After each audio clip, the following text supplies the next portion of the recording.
Today we're going to talk about planting sweetcorn. If you remember, 12 days ago in real time I was up the allotment having a bit of a kerfuffle planting cabbage, beetroot and carrots and parsnips and a few other bits and bobs. But today we're going to be doing sweetcorn because the weather's improved, the temperature's gone up now, it's more consistent day and night temperatures ranging from about 12 degrees centigrade down to about 8 or 9, so that's something like 46 to about 56 Fahrenheit in old money. So we're going to go up to the allotment in a little bit and we'll plant some tomatoes in the polytunnel in trays because I don't really have room for them here. So luckily, like I say, the temperature's a bit more consistent and I'm hoping that they'll be alright, they'll be fine. And we can also check up on the potato experiment and the seeds we planted the other week, 12 days ago. So what we have here now is sweetcorn. I've been soaking these and I can see in there that some of them have actually started to germinate. So they may have been soaking a little bit too long. There's different ways of doing this.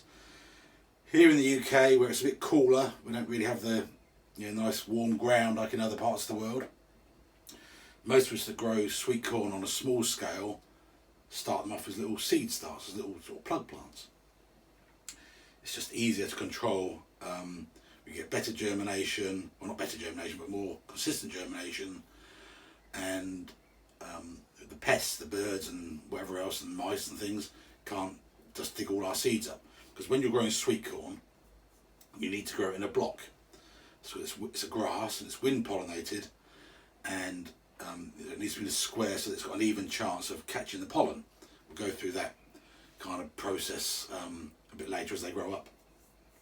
But we do need to get these in the soil now. So what I'm using is these seed root trainers. Now then, they are kind of quite flimsy plastic, which is not ideal. I'd rather use something more substantial and more reusable.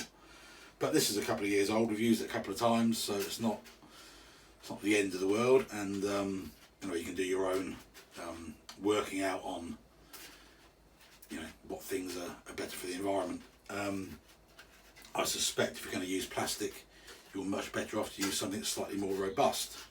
But needs must. This is what we've got. So now all these sort of clip together at the top here. So you obviously clip them together, fill them with soil, plant your seeds, and then when you come to plant, you can open them up and hopefully lift them out in one piece. So that's those. That's what we're using to plant these in. Pretty easy to use, really. So let's get on with this. We'll drain off the water and we'll just make a little hole in here with our finger and plant these. So there we are. There's our sweet corn. It's been soaked a little while. These shells have softened up a little bit, which means they'll have to spend less time in the ground before they start to germinate. A couple of them have actually pushed the root out, but only a couple. So we shouldn't damage too many putting them in the ground.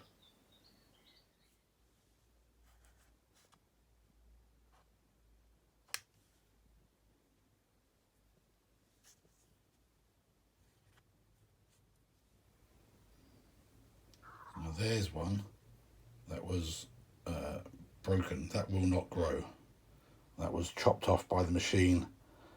So that one really, you're wasting your time putting that in the ground, I think.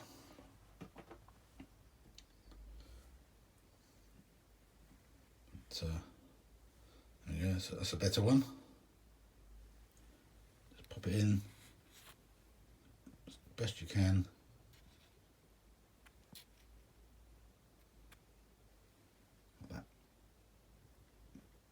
And there we go, there's 32 done.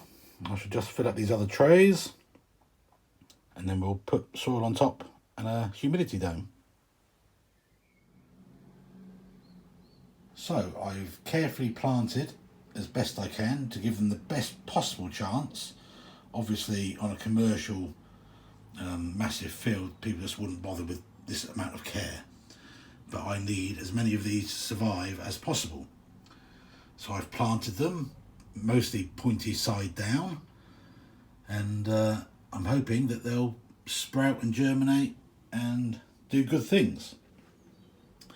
Now I do have 8 cells left, because out of the 130 odd seeds I had, some of them were damaged and just weren't viable, just obviously wouldn't grow with being chopped in half. So I have some spare seeds to put in here. And the spare seeds I have that really need a bit of warmth to get started are pumpkins here and loofahs here. Loofahs are kind of, they look a bit like a cucumber. You dry them out and you can use the fibres as scrubbing pads. So I'm going to try those. These are very old seeds.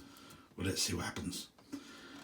These seeds are from pumpkin I planted not last year, but from the year before.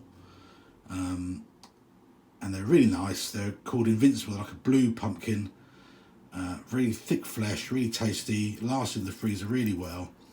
But last year I bought a fresh packet of seeds and I tried to plant some of these. These were the only ones that germinated. The fresh packet of seeds didn't germinate at all. And then these ones just didn't really thrive in the weather conditions we had last year. So I'm going to try these again and see how we get on. I don't think anybody, well, I'd like to plant all of them, but if I can get all 4 of them to germinate, I wouldn't need more than 4 plants to get a good harvest.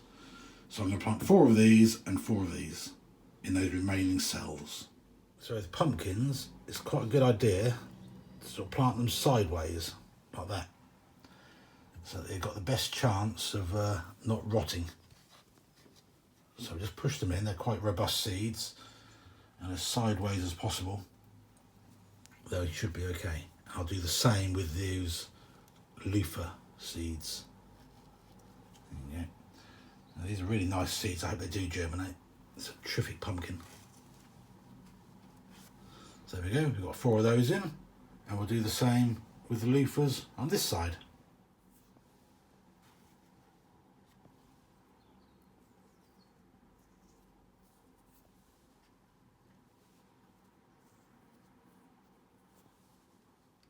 Yeah, they've kind of gone on sideways too. And on this, these little pots, we've got a couple of these little melons which are sprouted up. This is literally 2 days ago. They've done amazing things. So let's hope that these 2 little guys give us some fruit. Now in here, these are other pots I've used in the past. These are just old pot noodle pots. I've used those for sweetcorn starting before as well. They use a lot more soil obviously, but they do very well in there as well. But in there this year, I've got sweet chilies, sorry, not sweet chilies, bell peppers. So they take a long time to germinate, so I'm hoping they hurry up. This is a heated seed tray, which doesn't heat very hot, but it does heat, and they like bottom heat. So let's see how we get on. There we go then. So that's the sweet corn, a few pumpkin and some loofah gourds planted. At the expense of triggering both sides of the climate change debate and environmentalist debate, I've just read the packet. I've used multi-purpose compost here, which was gifted to me by a neighbour who I did some work for, which is very nice of them. Having just read the packet, I've realised actually it's a peat-based compost. Ordinarily, I would try and avoid that, but money being what it is and everything else, and no excuse really, but it was a gift. Having looked that gift horse in the mouth, I've realised it's peat-based. It does say on the packet that it's from a sustainable source. Personally, I fail to see how you can sustainably source a resource which is like 10,000 years old. I think it's wise to try and avoid peat-based growing mediums. But anyway, the damage is done. There's no point crying over spilt milk now. In the future, I will be more cautious. hopefully. As I said before, I think these are also quite fragile plastic. If I can find an alternative, I've tried cardboard toilet rolls before. They rot too quickly. They become very detrimental, I find, to try and do this. There's probably a better alternative to these sorts of folding root trainers. But it is what it is. We can all try and learn and move forward in a better direction together, can't we? So that's that little caveat put in there. So what I'm going to do now, I'm going to use this little humidity dome, stick it on the top, stand this in a tray on a window ledge and in a nice sunny position, and hopefully within probably a week they'll start popping through. Once they pop through, we'll leave that for a couple of 3 days until the majority of them have all popped through, and then we'll get rid of the humidity dome, and we can stand it inside there like that. And when we water, it traps a little bit of water in here, and we can see how much water's trapped. And I mean, they're very nice things, very well thought out, but the material is a bit of a worry. Anyway, there we go. That's what it is. Comment below with ideas and suggestions or angry comments. It's entirely up to you.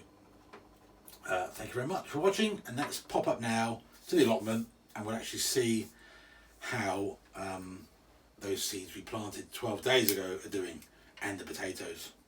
We'll check on the potatoes. I think they might need earthing up soon. Right, let's go.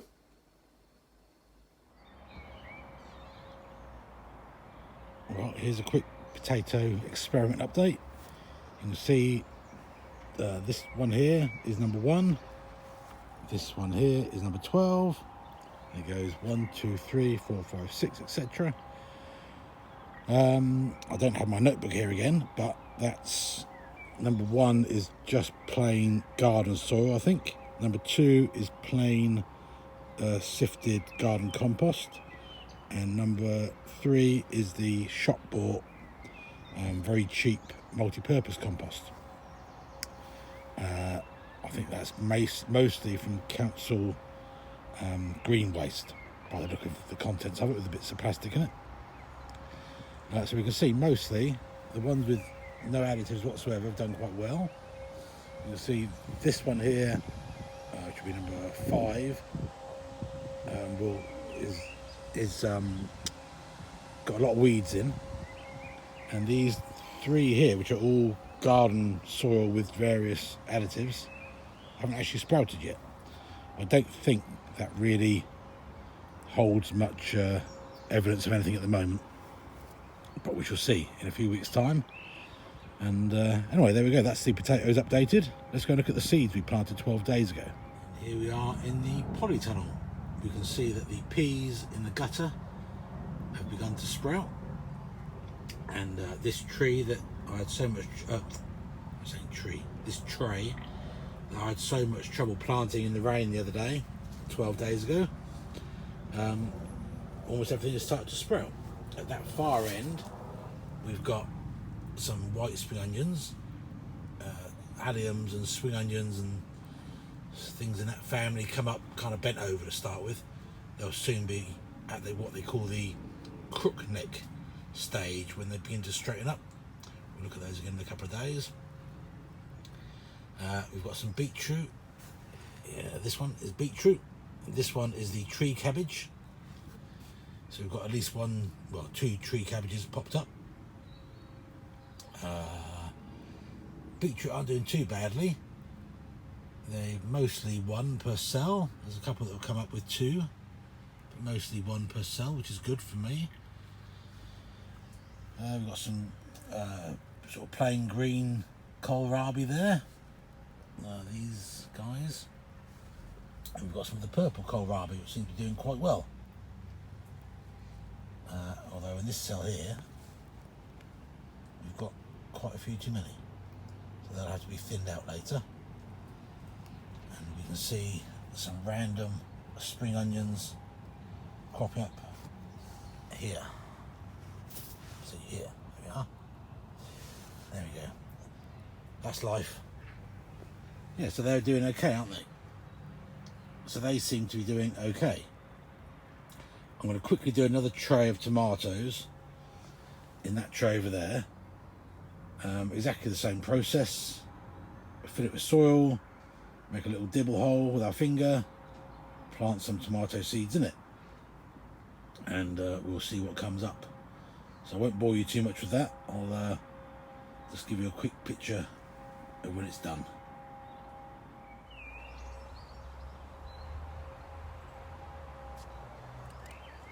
So there's some tomatoes put in.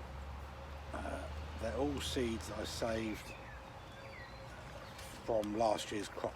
There's some really nice ones that came from China, funny enough. Big ox heart type tomatoes, very nice, very tasty. But I've also got a packet of seeds in case these aren't viable. I've got a packet of seeds from a magazine. So I'll do these entry rows with these.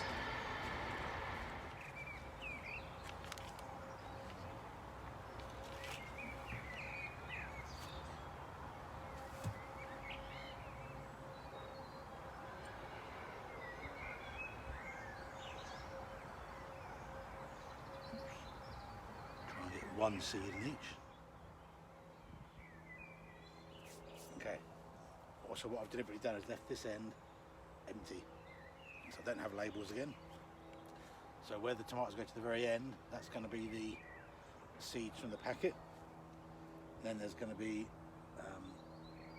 one set of seeds that I saved myself, and another little gap, and then some other seeds that I saved myself. I think these are the big ox heart tomatoes. Anyway, there you go. More aeroplanes. I'll just put a bit of soil on top of this and we'll call it a day.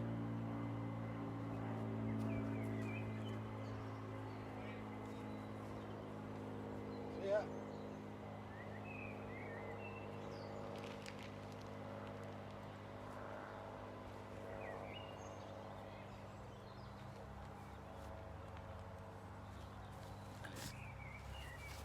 Just normal seed compost I'm sticking on top of this. That very fine sandy gear.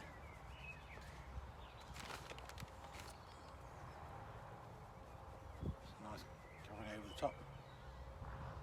And we are done.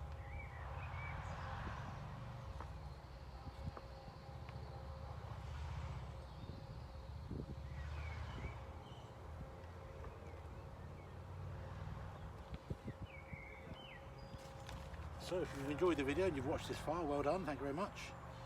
Be sure to check up the comments below and share and like and all that business, and maybe consider subscribing if you've enjoyed yourself, or you've learned something, or just seen something you like. Every little helps me to grow the channel. If you subscribe, it doesn't cost you anything. Anyway, see you later, bye bye.